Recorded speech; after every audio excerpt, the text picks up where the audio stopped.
Welcome back to the Chamley Channel podcast. We're going to talk about sports today, as always. My name is Clint Chamley. I'm your host.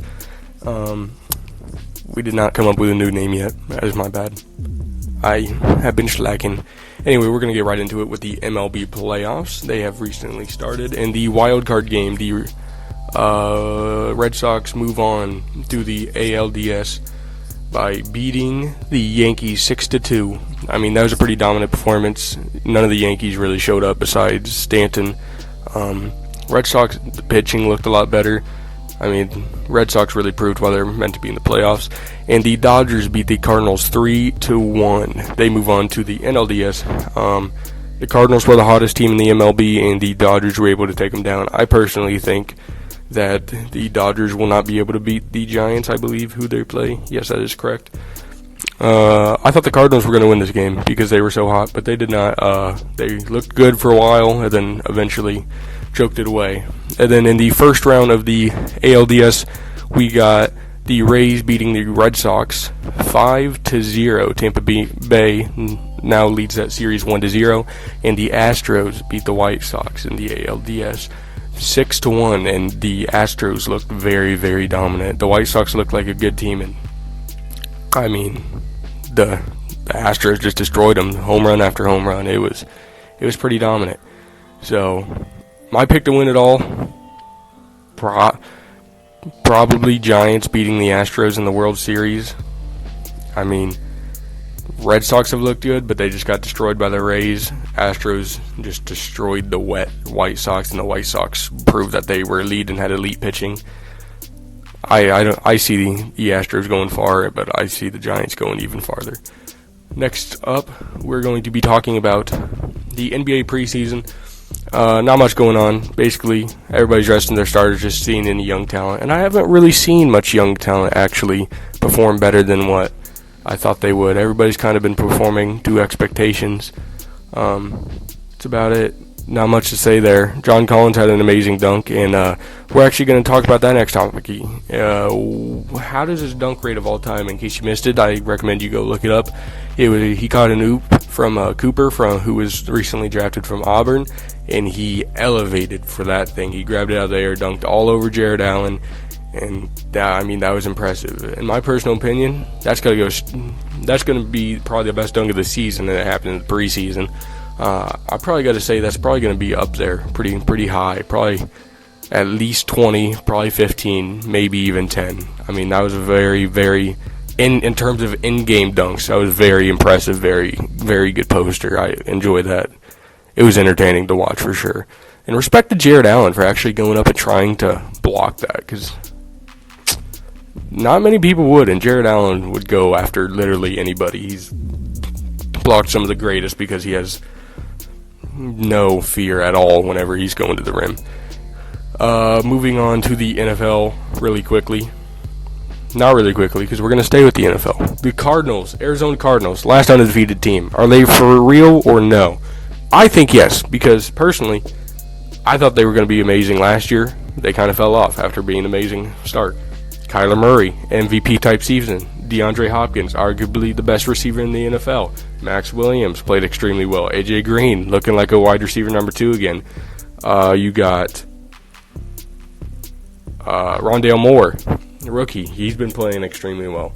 I think that they're going to be a lot better than what everybody expected at the beginning, and I was right. And Kyler Murray for MVP, honestly, at this rate, and I got him going pretty far.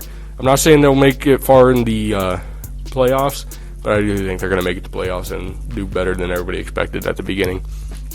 I'm a firm believer in this team and their defense. J.J. Watt's still got plenty of moves in our arsenal.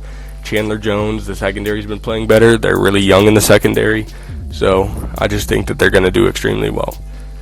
We're going to go to the Stephon Gilmore trade. He was traded from the Patriots to the Panthers for a 6th-round pick. The Patriots were going to cut him where he was planning on signing with the Packers, but ultimately that didn't happen. Panthers outplayed him, basically said, hey, I don't want a bidding war. Here's a 6th-round pick. You give me him. And that is an absolute steal from the Panthers.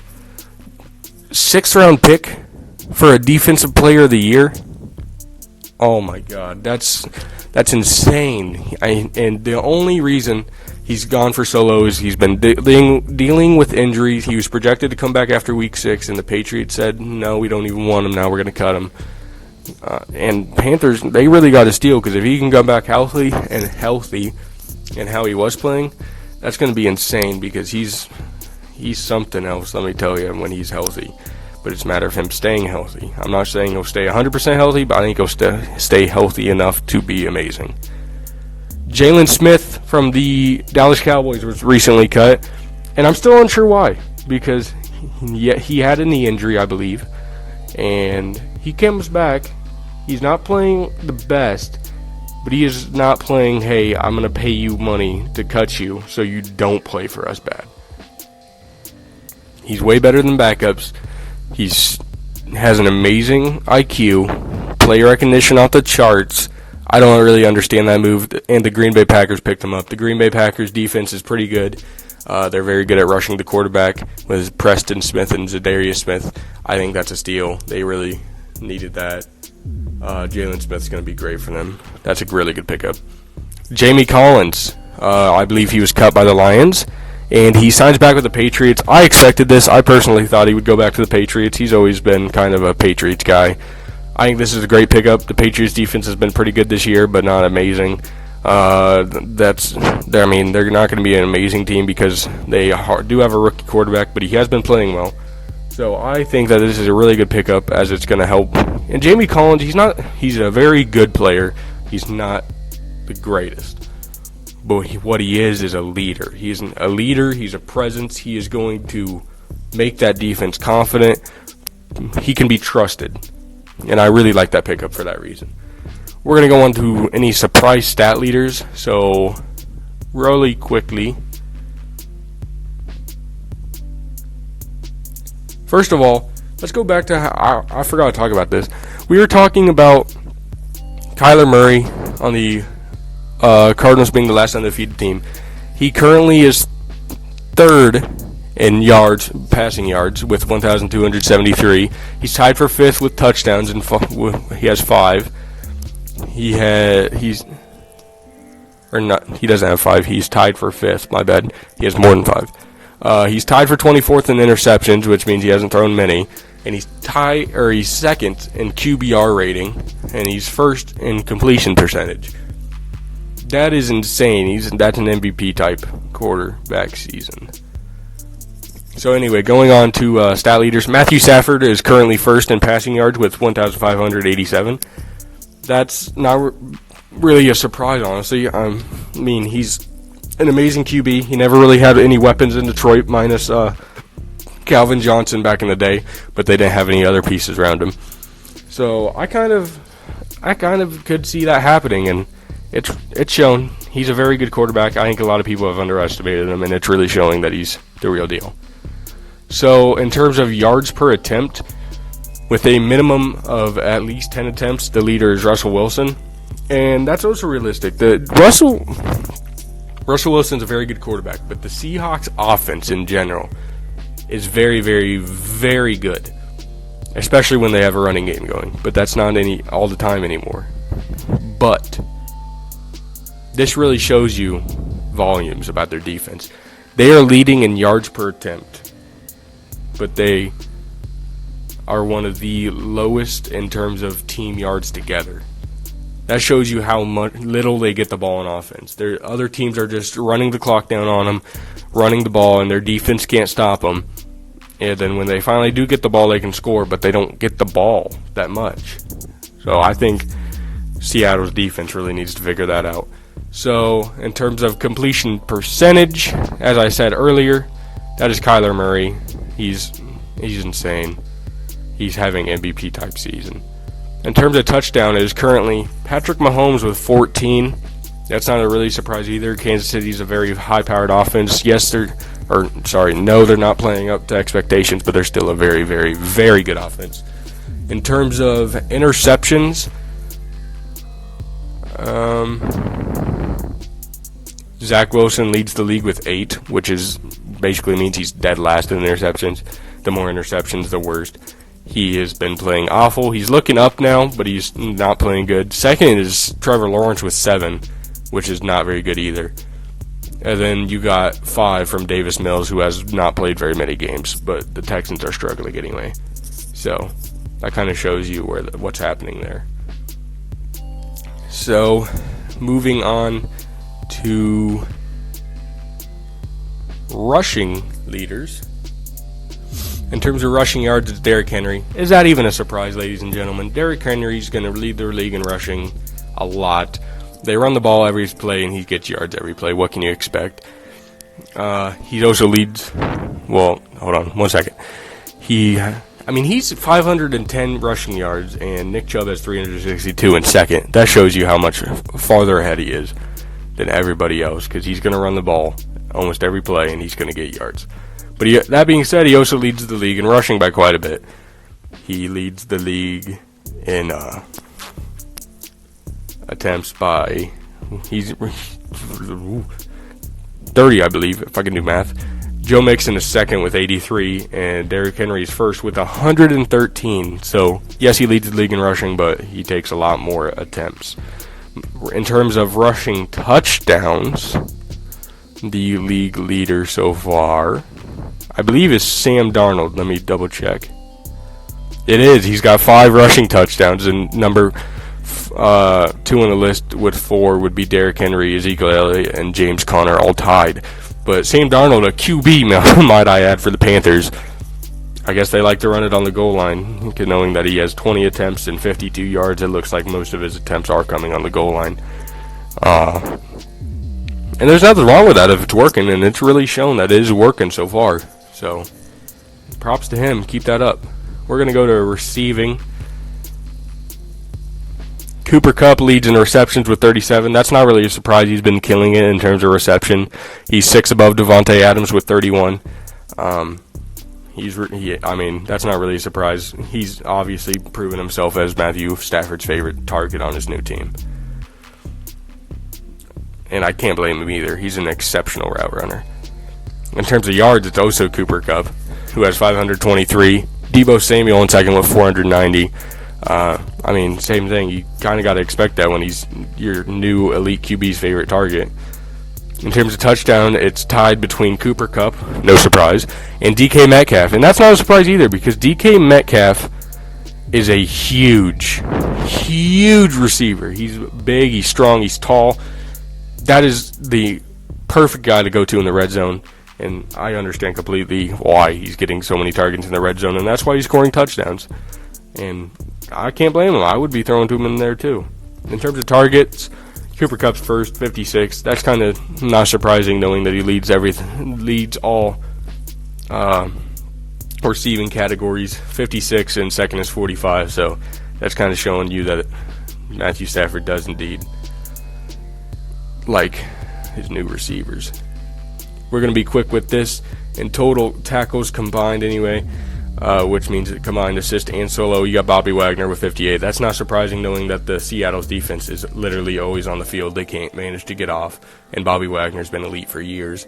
In terms of sacks, right now it's Myles Garrett with 6, which is not surprising. He's jacked. He's amazing. He's looking insane again this year. I mean, he's fast. Perfect combination of speed and height and strength. He is unmatched. Tied for second with 5 is T.J. Watt, Chandler Jones, Danielle Hunter, Javin Hargrave. I'm sorry, guys. I'm really butchering these names. But that's not a surprise. Actually, Hargrave and not really Hunter, but everybody expected Watt and Garrett up there. Chandler Jones got 5 in one game, I believe, and has not got a single in another game. Hunter, he's been elite but never really broken out, and Hargrave is breaking out. An interception is Trayvon Diggs. He's looking elite. Nothing else to say. He is looking elite on the Cowboys defense. I don't know what else to say about him. He's elite. He has a tendency to get burned sometimes, which is really bad. Keenan Allen kind of destroyed him, but he has 5 interceptions through 4 games. He's he's been playing like a top 5 corner in the league. And that's really what the Cowboys needed. In terms of field goals, Justin Tucker's got the tied for the most made. He's 10 for 11. Just like Matt Gay, Nick Folk, and Tyler Bass is. So, those are your top kickers so far. Justin Tucker's an amazing kicker. He set the new record for longest field goal with 66. Brandon McManus is 9 for 9. So is Danielle Carson. So, those are some pretty good kickers too.